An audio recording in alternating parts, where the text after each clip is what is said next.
Bueno, el motiu del 20è aniversari hem fet una sèrie d'actes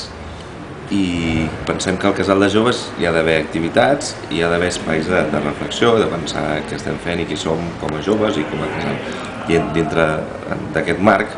hem organitzat aquesta xerrada per això, què fem als casals de joves no només aquí sinó a la ciutat. Això serveix per parlar entre els casals i conèixer-nos i intercanviar experiències des del món professional, i té un factor molt important com a casal de joves de les Corts. És un acte, digue-li, d'afirmació del casal a nivell, si vols, polític,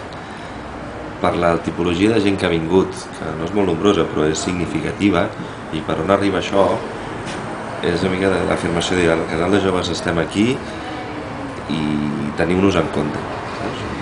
Hi ha un factor de presència política important, a vegades és difícil de valorar o de veure, perquè apareixerem a un mitjà, perquè hi haurà un tècnic amb una responsabilitat important que potser no ens coneixia i ara ens coneix. Això és important. Hi ha gent nova que s'incorpora, que potser és la primera vegada que ve en un espai d'aquests, perquè és una persona del casal que participa i no havia estat mai en un espai de debat, i llavors s'incorpora a donar-li voltes al carro.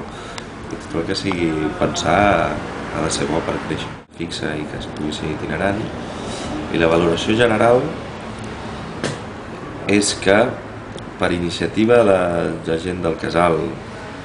l'equip de treballadors i amb el recolzament de la gent del casal que es mou per aquí,